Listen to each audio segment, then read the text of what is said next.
Everything looked pretty normal on his intake exam. He seemed healthy, a little overweight, but healthy. But that heart murmur then prompts us to think, okay, something more could be going on here.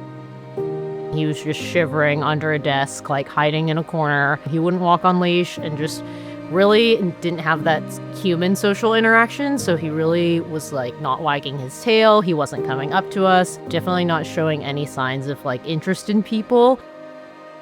Coincidentally, as we did his x-ray to look at the size of his heart, we saw some changes in his lungs that were consistent with asthma. His asthma does require ongoing care, so that required some medications to help open up his airways and keep him breathing easier. He was really struggling just with basic things like going outside and just living life. That's why we put him on a behavior hold to figure out, what he really likes, what are his interests, like how can we help improve his quality of life and what that would look like for an adopter as well.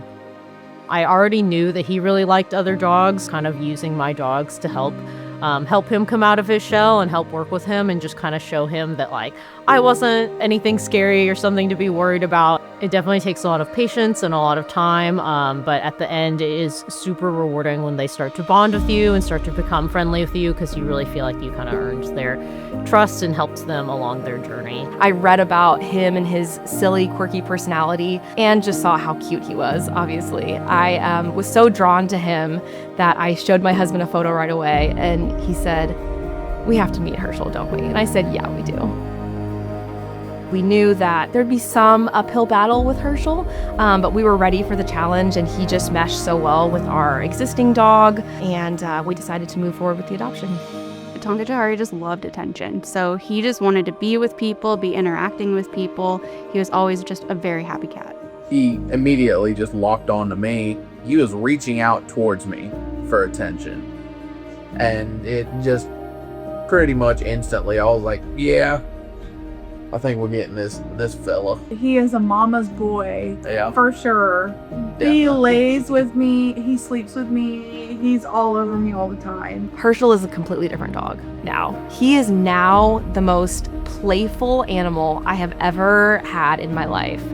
He has so much joie de vivre. Every part of life is just the most exciting day of his life, and just a new adventure for Herschel. Being able to give Herschel that time, in a lot of other circumstances, he probably wouldn't have gotten that. So I do think having that donor support to be able to support the dogs in our care for longer periods of time is super impactful. It's nice to know that they're being taken care of and that they have constant eyes on them. They have medical staff. They have people there that are helping them. Medical cases like Tonka Jahari sometimes require special medication, and through donor support, we're able to acquire those tools and those medications that we need to treat them the way they need it. We're just really thankful that donors were able to make it possible for us to get to Tonka. It allows for animals like Tonka to not go unrecognized. It allows them to be taken care of long enough to get to families like ours. Without donor support,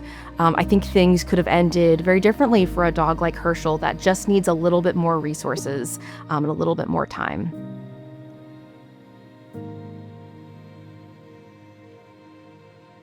I am so excited to announce that I'm going to be making the lead gift of $10,000 to kick off the fundraising at this fabulous luncheon today. I'm so sorry I cannot be there to hand over my check in person, but I want to encourage everyone to dig deep, donate as much as you can, make my $10,000 seem like nothing.